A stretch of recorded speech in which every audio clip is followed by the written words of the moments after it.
चलिए, आज की क्लास में एक नया टॉपिक है which is known as what constructor. अभी तक नॉर्मली हम लोग क्या करते थे पता है, एक क्लास बनाई, क्लास का नाम स्टूडेंट, यहां पर कुछ वेरिएबल बना दिए, स्ट्रिंग नेम, और आपने लिखा इंटेज। कुछ मेथड्स भी आप बनाते थे, वॉइड एक्सेप्ट, एक और मेथड बनाया आपने वॉइड डिस्प्ले, और यहां पर आकर इसे क्लोज कर दिया। बट आपने ये देखा होगा, मैं मेन में जब मेन लिखता था तो मैं इस क्लास के अंदर से कुछ भी यूज कराने के लिए क्लास का ऑब्जेक्ट बनाता था। क्या करता था भाई, student st is equal to new student. मैंने आपको हर चीज का मतलब बताया होगा, जैसे कि जो ये स्टूडेंट है ना, this one, this is a class, ये एक क्लास है। st जो है st which is a reference variable, वो एक रेफरेंस वेरिएबल है। This is the assignment operator, new is also one operator, keyword कह लो, बट कीवर्ड्स तो सारे होते हैं। ये भी एक ऑपरेटर है which creates an object of the class. जिस किसी भी क्लास का आप ऑब्जेक्ट बनवाना चाहते हैं, जिस किसी भी क्लास का आप ऑब्जेक्ट बनवाना चाहते हैं, उसे न्यू के सामने लिख दीजिए। उसे किसके सामने लिखा जा सकता है? न्यू के सामने, उससे इसका ऑब्जेक्ट बन जाएगा। मैंने कभी मतलब सारी चीजों की चर्चाएं की, सारी चीजों की चर्चाएं की, बट मैंने आपसे इसकी चर्चा कभी नहीं की, इस ब्रैकेट की। आज मैं आपको बताना चाहता हूं इसके बारे में। ये बेसिकली इंटरनली कंस्ट्रक्टर की बात करता है। किसकी बात करेगा? कंस्ट्रक्टर। तो पहले थोड़ा सा कंस्ट्रक्टर को जानते हैं। कंस्ट्रक्टर के बारे में कुछ बात बताऊंगा आप लोगों को। Constructor is a special member. बहुत सारी बुक्स में स्पेशल मेथड लिखा रहता है, वो बिल्कुल गलत बात है। स्पेशल मेंबर है किसका? क्लास का। आज तक आपने क्लास में वेरिएबल बनाए, क्लास में आपने मेथड बनाया, बट कभी कंस्ट्रक्टर नहीं बनाया। अगर मुझे कंस्ट्रक्टर बनाने का मौका मिले ना, तो मैं कैसे बनाऊंगा पता है? सी, दिस इज द कंस्ट्रक्टर, ये मेरा कंस्ट्रक्टर है। तो ये भी क्लास के अंदर ना है, तो ये वाली चीज भी क्लास के अंदर, इसीलिए इसे स्पेशल मेंबर कहा गया। अब क्वेश्चन ये अराइज होता है, क्वेश्चन ये अराइज होता है कि इसे स्पेशल क्यों कहते हैं? व्हाई वी से इट इज अ स्पेशल? क्योंकि इसका नाम वही होता है, इसका नाम वही होता है जो क्लास का नाम होता है। That is why it is special. और ये अपने आप कॉल हो जाता है। मेथड को कॉल करने के लिए आपने देखा होगा st.accept, st.display, आपको ऐसे करना पड़ता होगा। But constructor gets automatically called at the time of the object creation. Object बनाते वक्त ये अपने आप कॉल हो जाते हैं डियर, ये अपने आप कॉल हो जाते हैं। तो मैं आपको बताना चाहूंगा, अ constructor is a special member of a class which has the following characteristics. जैसे it has the same name as of its class, इसका नाम वही होता है जो क्लास का नाम होता है। It does not have an explicit return type, इसका कोई रिटर्न टाइप नहीं होता। It does not have any explicit return type, कोई रिटर्न टाइप, और ये अपने आप कॉल हो जाता है। मेनली कंस्ट्रक्टर का यूज क्या है? कंस्ट्रक्टर का यूज है to initialize the instance variable. जो इंस्टेंस वेरिएबल होते हैं ना, इनको इनिशियलाइज करने का काम है। मतलब ज्यादातर बुक्स में ये लिखा रहता है इससे वैल्यू कंस्ट्रक्ट होती, बनती है। जिस तरह से एक्टिंग करने वाले को एक्टर कहते हैं, एक्टिंग करने वाले को क्या कहते होंगे? एक्टर। तो जो वैल्यू कंस्ट्रक्ट करे उसे कंस्ट्रक्टर कहते होंगे। तो अगर कोई मुझसे पूछे भाई कि what exactly is the prime use of the constructor, तो to initialize the instance variable, constructor को ब्रॉडली दो कैटेगरी में कैटेगराइज किया गया। There are only two categories. कौन कौन सी होती है भाई? डिफॉल्ट कंस्ट्रक्टर, नॉन पैरामीटराइज, और एक और होता है हमारा पैरामीटर। मेथड भी तो दो ही तरह के थे, on the basis of the parameter, non parameterized and parameterized, non parameterized and parameterized. But इसके साथ मैंने डिफॉल्ट वर्ड यूज कर लिया है। आपको एक अंदर की बात बताऊं, जावा में आज तक आपने कोई ऐसा प्रोग्राम बनाया ही नहीं है जिसमें कंस्ट्रक्टर ना हो। When we do not create any constructor, हम तो जानते भी नहीं थे, when we do not create any constructor ना, that time one constructor is automatically created. उस जगह पर एक कंस्ट्रक्टर अपने आप बन जाता है, which is known as a default constructor. ये बात मुझे क्यों सही लगती है पता है? कि ये जो ब्रैकेट का साइन है ना, ये उस कंस्ट्रक्टर को ही कॉल करता है, नॉन पैरामीटराइज्ड को। डीडी सर वो तो हमने बनाया ही नहीं।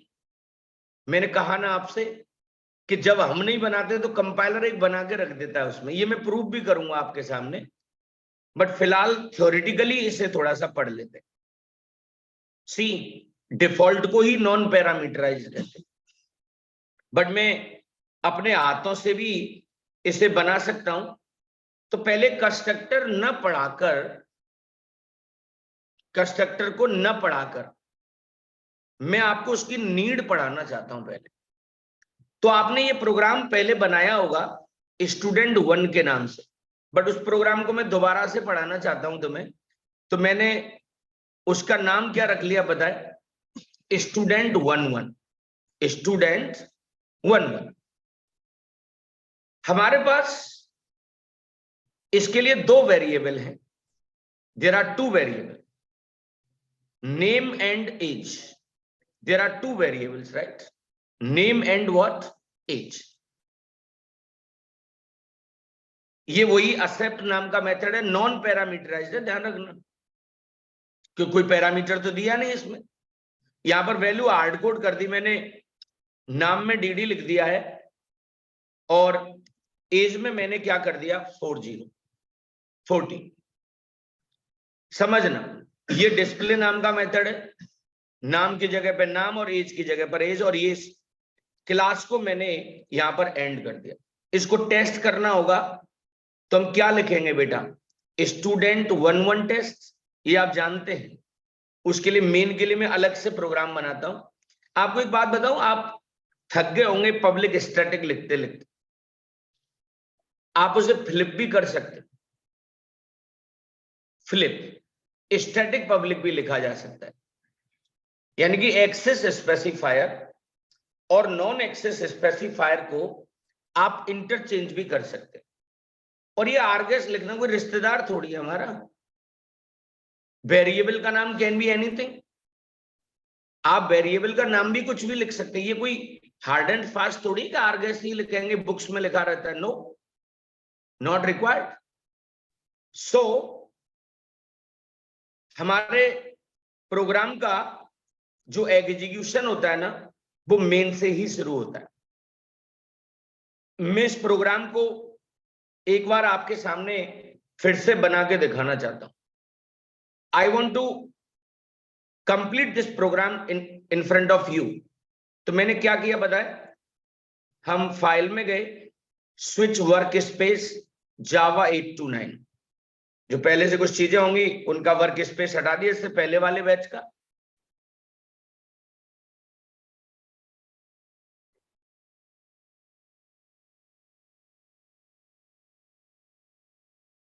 सी डबल क्लिक करके वो प्रोजेक्ट एक्सप्लोरर खुल के आ जाता है।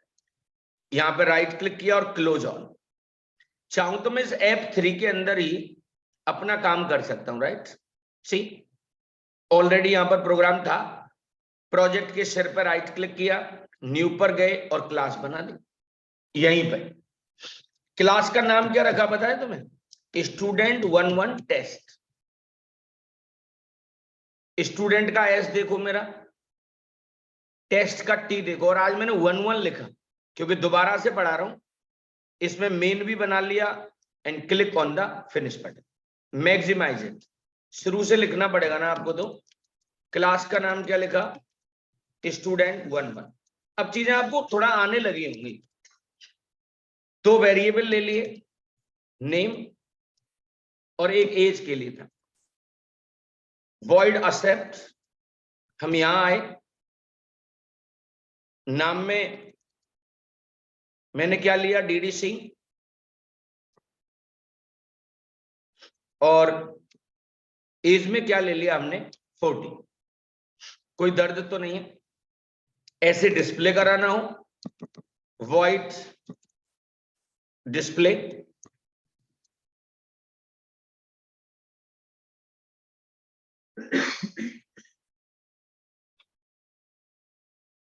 नेम एज, यहां पर नाम की वैल्यू, एजेस, यहां पर एज की वैल्यू। मुझे नहीं लगता इसमें कुछ नया मैंने आपको पढ़ा। इसमें कंस्ट्रक्टर नहीं है भाई अभी, मैं तो उसकी नीड क्रिएट कर रहा हूं। मैं एक कमेंट लगा देता हूं यहां, this demo is for need of the constructor. जरूरत समझाऊंगा उसकी मैं आपको। यहां की क्लास एंड हो गई होगी। This is the second class जिसमें मेन है। ऊपर वाली क्लास को अब आपको यूज करना है, तो क्या करना पड़ेगा? उसका आपको ऑब्जेक्ट बनाना पड़ेगा। स्टूडेंट 11 ऑब्जेक्ट बन गया बेटा, और obj डॉट एक्सेप्ट, और उसके बाद हमने obj डॉट डिस्प्ले को कॉल करा लिया है। कोई टेंशन यहां तक? ये बात समझ तो आ रही होगी ना आपको?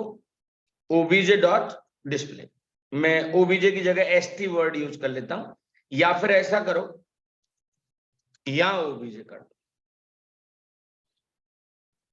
रन करा दीजिए। एक्सपेक्टेड आंसर आ रहा होगा। नाम में मेरा नाम और एज आ रही होगी। See name is D D Singh और एज इज व्हाट? 40। कोई टेंशन? ये बात समझ आ रही है आप लोगों को? बट लाइफ में हमेशा अच्छा नहीं होता भाई, अप्स एंड डाउन्स आते रहते हैं, गलतियां भी होती हैं हमसे। आप मान के चलिए इस एक्सेप्ट मेथड को कॉल करना भूल गए आप। देखिए, घर में बंदूक है, चोर आ जाए, चला नहीं रहे हो, क्या होगा? कह दो हमारे घर में बंदूक है, बंदूक है। भाई you have to execute that ना, उसको आपको एग्जीक्यूट करना पड़ेगा मेरे भाई। तो सिंपल, ये मेरा एक्सेप्ट है, ये मेरा डिस्प्ले है। 1 is the except, second 1 is what? Display. मैं आपको एक पॉइंट समझाना चाहता हूं, समझना। मैंने एक्सेप्ट को कॉल ही नहीं किया मेरे भाई। जब आपने क्लास का ऑब्जेक्ट बनाया होगा, सी ऐसे ऑब्जेक्ट बन गया होगा, यहां पर 2 वेरिएबल बन गए होंगे, नाम और एक होता है एज। ये ओबीजे टाइप का वेरिएबल है, ओबीजे टाइप का, दिस वन ओबीजे टाइप का वेरिएबल है, which is pointing this one, right? Which is pointing this one. So यहां पर आपने तो कोई वैल्यू ही नहीं दी ना, एक्सेप्ट को तो कॉल ही नहीं किया, तो इनमें डिफॉल्ट वैल्यू आ गई होगी अब नल, और एज में क्या आ गया होगा 0। कैसे आया सर, हमने तो यहां पर डीडी और 40 दिया। अरे भाई आपने एक्सेप्ट को कॉल करना भूल गए आप। स्ट्रिंग क्योंकि क्लास है, और क्लास रेफरेंस डेटा टाइप होता है, और रेफरेंस डेटा टाइप की डिफॉल्ट वैल्यू नल होती है, तो नाम में नल आ गया, और एज में क्या आ गया होगा मेरे भाई 0। कोई टेंशन, समवेयर आपने राइट क्लिक किया, run as Java application, okay. देख रहे हैं आप क्या आंसर आ रहा है, बताओ। नेम इज नल और एज इज व्हाट। क्या ये बात डाइजेस्ट करती है आपको? नाम मेरा नल है और एज मेरा क्या है 0। बट इनिशियलाइजेशन एक बहुत इंपॉर्टेंट टास्क था। Initialization and integral part of the program और कोडिंग। तो आपको एक सलाह देता हूं मैं आपको, इसे हटा दो, आप एक्सेप्ट हटा दीजिए यहाँ से। आज आपको एक नई चीज बताता हूं, कंस्ट्रक्टर स्टूडेंट 11। कुछ नहीं किया मैंने आपको, कल तक आप नॉन पैरामीटराइज मेथड बनाते थे, उसकी जगह पर आपने नॉन पैरामीटराइज कंस्ट्रक्टर बना दिया। कुछ नहीं किया इसके अलावा आपने। देखिए इसे स्पेशल मेंबर क्यों कहते हैं, इसका नाम वही है जो क्लास का नाम है। इसका कोई रिटर्न टाइप भी नहीं होता, जैसे इसके लिए यहां पर रिटर्न टाइप लगा रहे हैं ना, वो इसका नहीं होता, और ये अपने आप कॉल हो जाता है। अभी तक तुमने नहीं बनाया था तब भी था, वो डिफॉल्ट कंस्ट्रक्टर था जो कि डिफॉल्ट वैल्यूज दे रहा था। अब जैसे आज मैं इसको जस्टिफाई करना चाहता हूं आपके सामने, आज मैं इस वाली बात को आपके सामने जस्टिफाई करना चाहता हूं कि देखिए ये कंस्ट्रक्टर है और यहां से इसे कॉल करा रहे हैं हम लोग। सो जब ये यहां आया होगा तो अब इसमें नाम में डीडी आ गया और एज में क्या आ गया होगा 40। कॉल तो अभी भी नहीं कराया, क्योंकि नॉर्मल मेथड को डॉट लगाकर कॉल करना पड़ता है। इसको आपको डॉट लगाकर कॉल नहीं कराना भाई, प्रॉब्लम सॉल्व हो चुकी है आपकी। आप इसे चलाकर देखें एक बार, ओके। क्या आंसर आ रहा है देखो, नाम में डीडी है, नाम में डीडी है, और एज में आपका क्या आ गया बताइए 40 आ गया। नेम इज डीडी सिंह और age is what, age is 40। क्या ये बात डाइजेस्ट करती है आप? सो ये कुछ कहानियां मैंने आपको इसके अंदर बताई। थोड़ा सा आपको आगे और लेके चलता हूं, चलिए। ये सारी कहानी इसमें लिखी होगी भाई, ये वही डेमो फिर से बता दिया 2-2 करके। 1-1 में ड्रॉबैक बता दिया, मेथड को कॉल करना पड़ता है, कंस्ट्रक्टर ये काम अपने आप कर रहा है, ये नॉन पैरामीटराइज कंस्ट्रक्टर।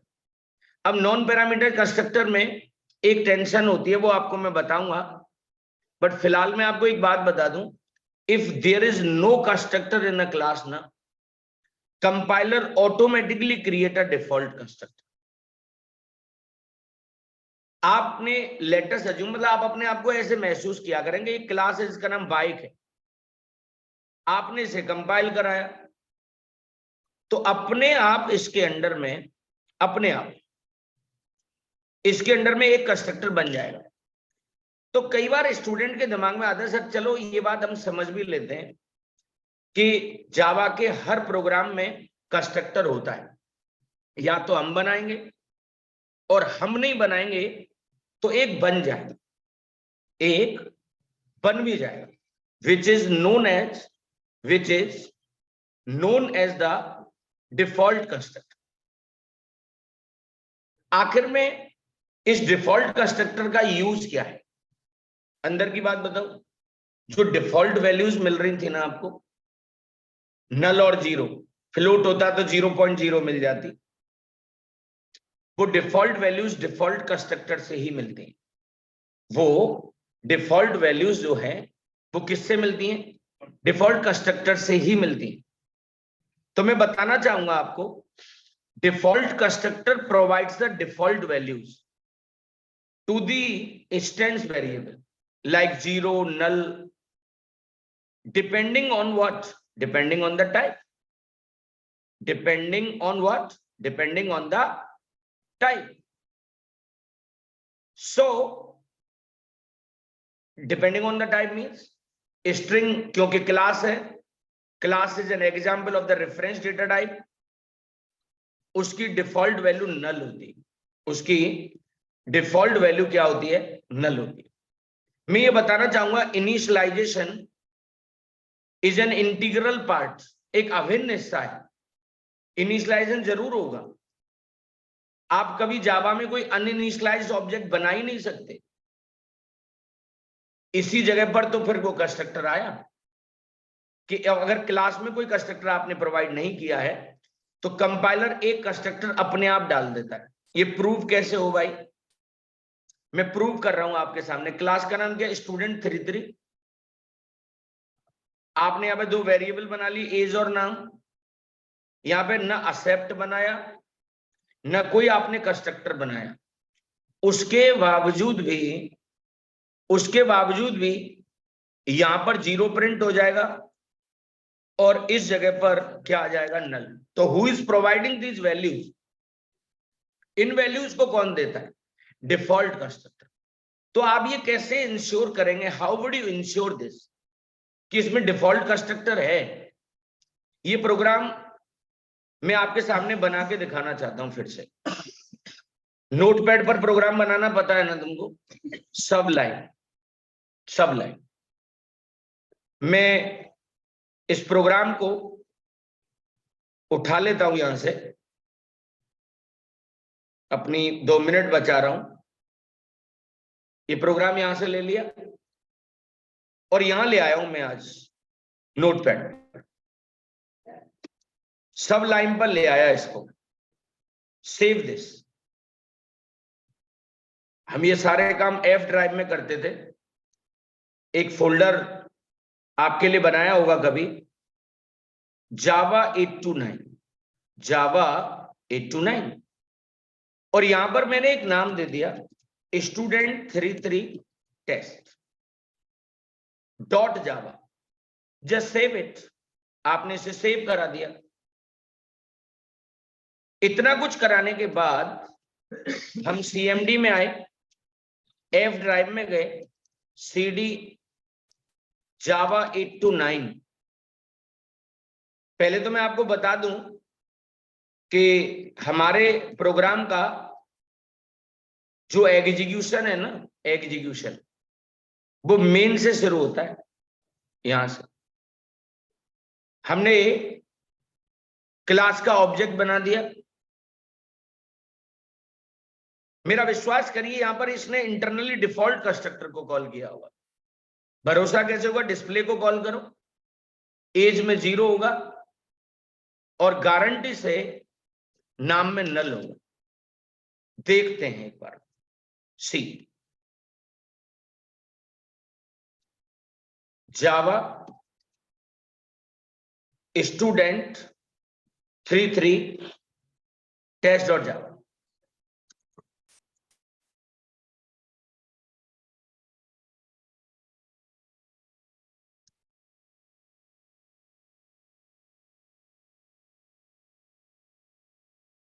क्या आंसर आ रहा है बताओ? 0 और नल। ये प्रोग्राम मैंने यहां क्यों पढ़ाया बताऊं? आज एक कमांड बताना चाहता हूं तुम्हें, जावा P.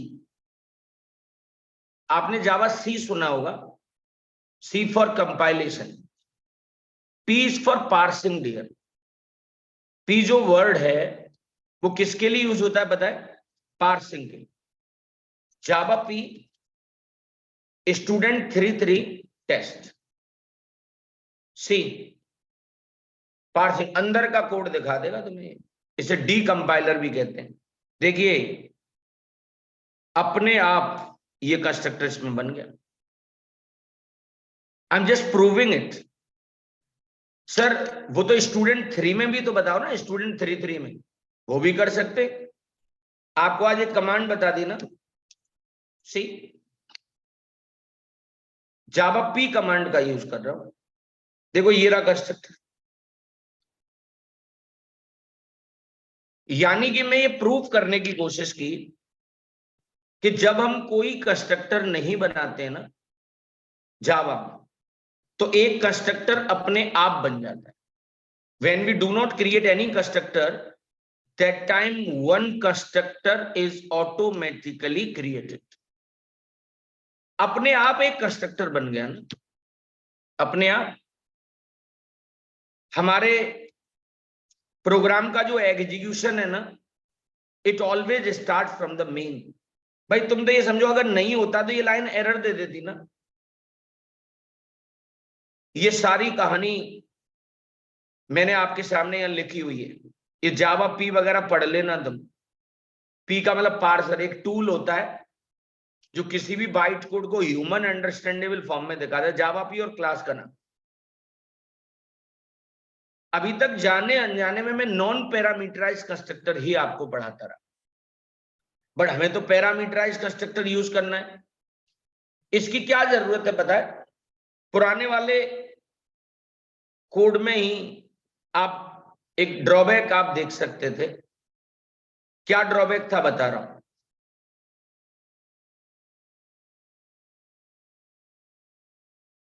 See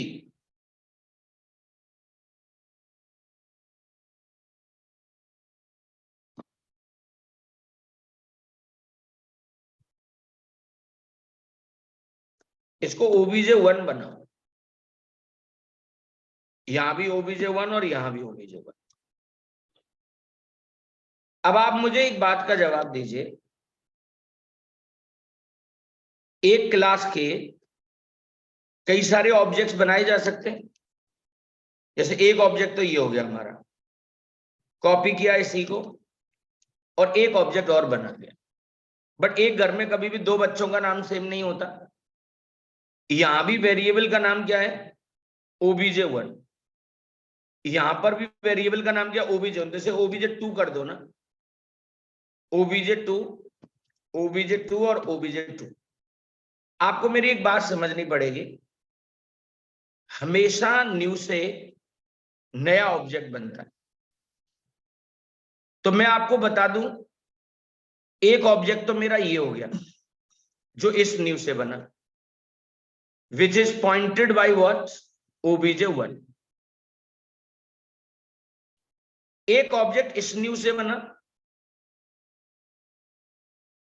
this one, which is pointed by what? OBJ2। आप भी तो स्टूडेंट नाम की क्लास के ऑब्जेक्ट ही है ना। एक लाइन ध्यान रखना, जैसे हर बच्चे का नाम और एज अलग होती है ना, एक लाइन याद कर लीजिए, instance variable always create the separate copy for the separate object. हमेशा सेपरेट कॉपी बनती है। तो यानी कि यहां पर भी नाम और एज होगा और यहां पर भी हमारा नाम और एज होगा। बट एक टेंशन हो गई, आपने बार बार एक ही मेथड कॉल किया ना, एक्सेप्ट और एक्सेप्ट। जब जब एक्सेप्ट कॉल किया होगा आपने, तो यहां पे नाम में DD और एज में 40 आ रहा होगा दोनों जगह पर। भले ही वेरिएबल अलग है, बट यहां पर भी DD और 40 है और यहां पर भी DD और 40। Please try to understand. इस जगह पर भी नाम में DD और 40 हुआ और यहां पर भी हमारा क्या हुआ? DD और 40 हुआ। आप मेरी बात को समझना, हमें कुछ ऐसा चाहिए कि हम ऑब्जेक्ट बनाते वक्त ही उसमें कुछ चेंज करा दें। हालांकि इसका एक सॉल्यूशन तो अभी जो मैं पढ़ाने वाला हूं ना, वो पैरामीटराइज कंस्ट्रक्टर पढ़ा रहा हूं। इसी के लिए ग्राउंड तैयार किया था मैंने अभी। सी अगर कोई आपसे ये पूछे व्हाई यूज पैरामीटराइज्ड कंस्ट्रक्टर, तो parameterized constructor is used to provide the different value to the different object. यहां पर वही स्कैनर का यूज किया, नाम और एज बना लिए। मेरे लिए इंटरेस्टेड थिंग ये है, एन और ए, दीज आर द पैरामीटर। इसका असर क्या होगा पता है? अब हमें ऑब्जेक्ट बनाते वक्त वैल्यू डालनी पड़ेगी भाई। क्या डालनी पड़ेगी? वैल्यू। इस पूरे प्रोग्राम को आपको एक बार दिखा देता हूं। यूजर से इनपुट लेंगे, नाम और एज, पैरामीटराइज्ड कंस्ट्रक्टर, और यहां पर आके इस क्लास को खत्म कर दिया। क्लास है वन मोर न्यू क्लास, एक नई क्लास है,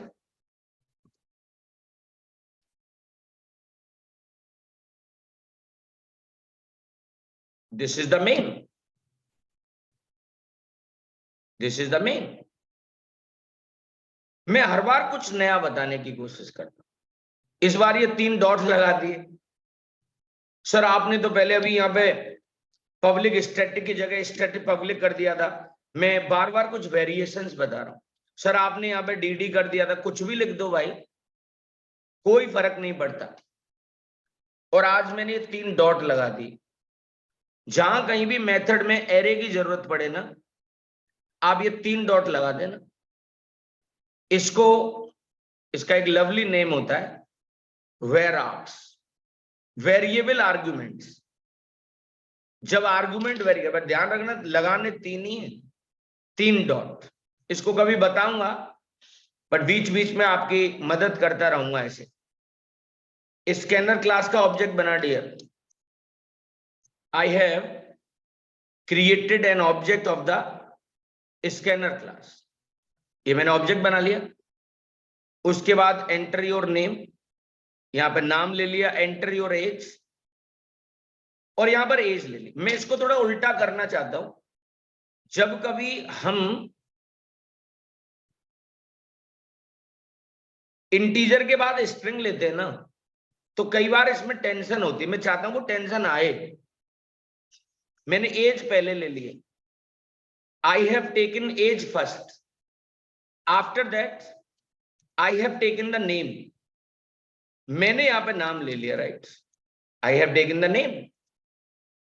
पहले मैंने एज ली, फिर नाम ले लिया,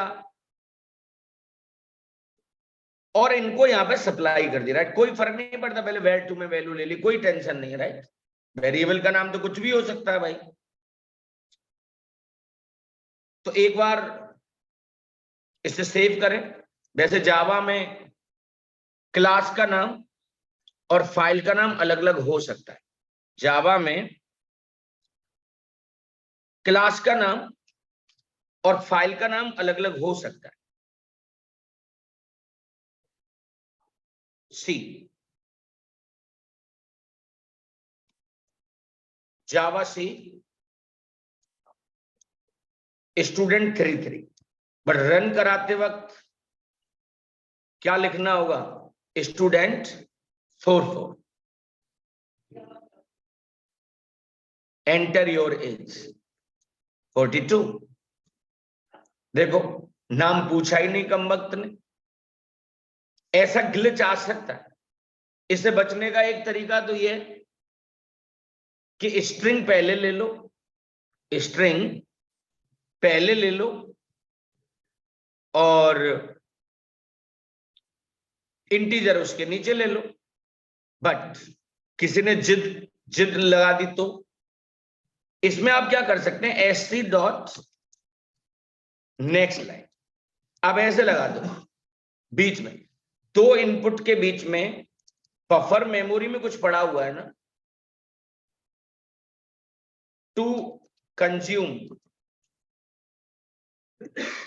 the unwanted data from buffer memory. Actual में क्या हुआ? एज ले लिया आपने, enter your age, enter your age आप लेगा 40, और उसके बाद एंटर प्रेस किया ना, तो ये 40 तो हमारा इसमें आ गया। बट बफर मेमोरी के अंदर ये एंटर रह गया। बफर मेमोरी के अंदर क्या रह गया होगा? ये एंटर रह गया भाई। सो इस एंटर को किस तरीके से हटाया जा सकता है? How we remove it? तो उसका मैंने आपको एक तरीका बताया है, सिंपल। Next line. अब आपका ये प्रॉब्लम सॉल्व हो चुका है भाई, आपका ये प्रॉब्लम सॉल्व हो गया। कंपाइल करो, रन कराओ 42। अब देखिए वो आपसे नाम भी मांग रहा है, बट मुझे ये नहीं पढ़ाना भाई तुमको, मैं तो कुछ और पढ़ाना चाहता था। क्या पढ़ाना चाहता हूं? देखो ये वैल्यूज डाल दी, var1 और var2। इनपुट लेना आपको आता था ना। अब ये जो वैल्यू देखिए, eight the time of the object creation, object बनाते वक्त कंस्ट्रक्टर कॉल होता है। ऑब्जेक्ट बनाते वक्त कौन कॉल होता है? कंस्ट्रक्टर। तो believe me, this is my constructor ना, एन और ए। भाई साहब नाम की वैल्यू तो आ गई होगी एन में, और एज की वैल्यू आ गई होगी ए में। समझ तो पा रहे हो ना? यहां से ही तो डाला। वैसे हार्ड कोड भी कर सकते थे आप, dd और 36। तो यानी कि dd आ गया एन में और 36। There are two ways, hard code कर लो या यूजर से वैल्यू ले लो, वो डिपेंड करता है। एन की वैल्यू आ गई किसमें? नाम में। ये तभी तो प्रिंट हो रहा है, देखो नेम इज dd और एज इज व्हाट? अरे समझ तो रहे हो ना? या तो यूजर से वैल्यू ले लो, इसको तो कमेंट बना रखा है ना मैंने, क्योंकि इसके अंदर मैं सिंपल आपको ये बताने की कोशिश कर रहा हूं कि जब ऑब्जेक्ट बनाते हैं ना तो कंस्ट्रक्टर कॉल होता है। तो ये कोई ऐसा कंस्ट्रक्टर ढूंढ रहा होगा, यह कोई ऐसा कंस्ट्रक्टर ढूंढ रहा होगा जिसके अंदर हमारी दो वैल्यू जाती। कितनी वैल्यू जाएंगी? दो value. Are you getting my point? In that how many values we are putting? Two values. क्या ये बात डाइजेस्ट करती है आप लोगों? सो ये कुछ कहानियां हैं जो मुझे आपको बतानी थी। बट देखिए लाइफ में हमेशा अच्छा अच्छा नहीं होता। Give me 1 second, right?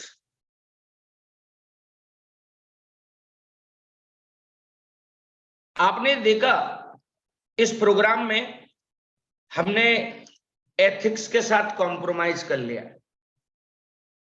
यानी कि कोडिंग के जो स्टैंडर्ड्स हैं, कोडिंग के जो स्टैंडर्ड्स हैं ना, उनके साथ हमने कॉम्प्रोमाइज कर लिया। कैसे? आपको वो चीज दिखी नहीं भाई। नाम के लिए हमने नेम लिया, एज के लिए हमने एज ली, बट जब हमने पैरामीटराइज कंस्ट्रक्टर बनाया ना, तो नाम के लिए यहां पर एन ले लिया। नो, नेमिंग में जब भी कभी नाम वाम की आप बात करें, उसमें आपके पास कंसिस्टेंसी होनी चाहिए। उसमें आपके पास क्या होनी चाहिए? Consistency. What do you mean by this? यानी कि यहां पर भी फिर नेम होना चाहिए, यहां पर भी फिर एज होनी चाहिए। अरे जब नाम के लिए नेम ले रहे तो कहीं पे एन, कहीं पे एन ए, कहीं पे कुछ और, ऐसे नहीं करते। कोडिंग में किसका होना बहुत जरूरी है?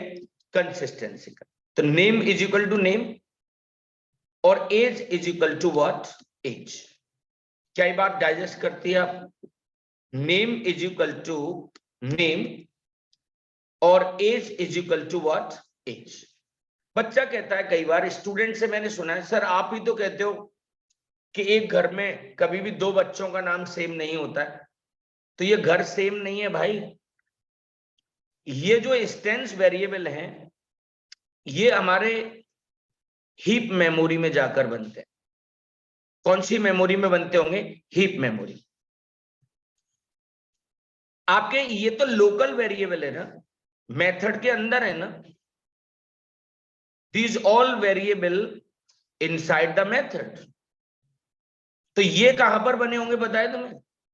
ये हमारे स्टैक मेमोरी में बने होंगे। यानी कि आप ऐसे समझ लो मेरे भाई,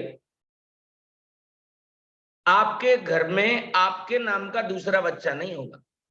आपके घर में, पड़ोसी के में तो हो सकता है, रोक थोड़ी लोगे तुम। सो कोई टेंशन नहीं है यहां पे।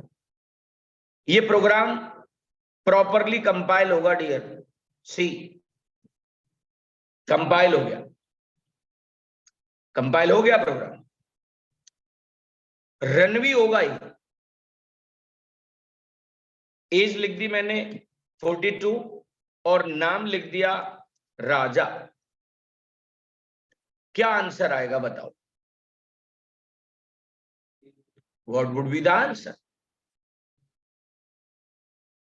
सोचो आंसर क्या हो सकता है।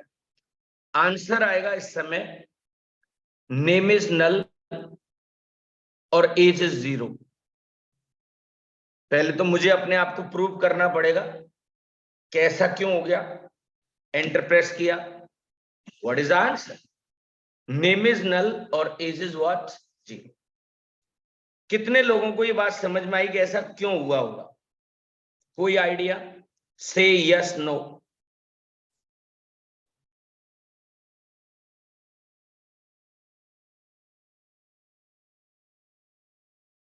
एनीवन? कोई बता सकता है? क्या क्वेश्चन है मेरा पता है? माय क्वेश्चन इज कि ऐसा आंसर क्यों आया? ऐसा आंसर क्यों आया? अच्छा, सौरभ को पता है ये बात? अच्छा, गौरव सर को भी पता है ये बात। Very good. मेरा आज तुम्हारा टाइम थोड़ा सा आगे कर दिया है। एक्चुअली मुझे थोड़ी देर के लिए कहीं जाना है। सो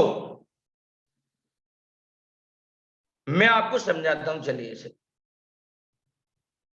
आपने देखा होगा कई बार दिन में रात हो जाती है सूर्य ग्रहण पड़ने पर। सुना होगा आपने, सूर्य के सामने चंद्रमा आ गया तो वो कुछ समय के लिए आता है, रात हो जाएगी, चिड़िया अपनी लोकेशन पे जाना शुरू कर देती हैं,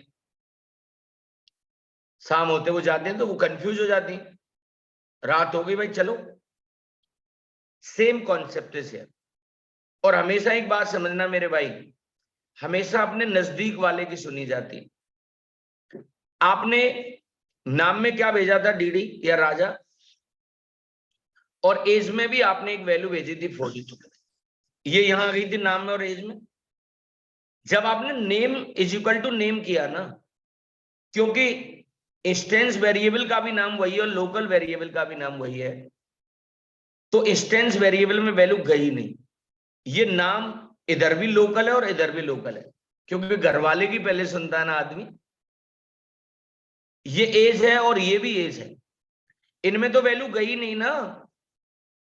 सर अभी तक ये प्रॉब्लम क्यों नहीं आ रही थी? नाम अलग अलग थे मेरे भाई।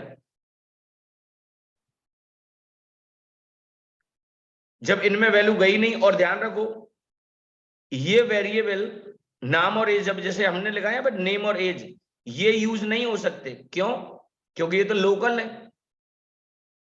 लोकल वेरिएबल का इसको मछली की तरह होता है, मछली जल की रानी है और बाहर निकालोगे तो मर जाएगी, बाहर निकालोगे तो मर जाएगी। क्या ये बात डाइजेस्ट करती है आपको? सो ये कुछ पॉइंट्स मुझे आपको इसके अंदर बताने थे। इसके बारे में कल थोड़ा सा और डेप्थ में बताऊंगा मैं आपको। अभी आपको ये बात डाइजेस्ट नहीं हुई होगी, राइट? ये बात अभी आपको डाइजेस्ट नहीं हुई होगी, कल डेप्थ में इसको पढ़ेंगे। आज के लिए इतना ही रखते हैं। Thank you so much guys.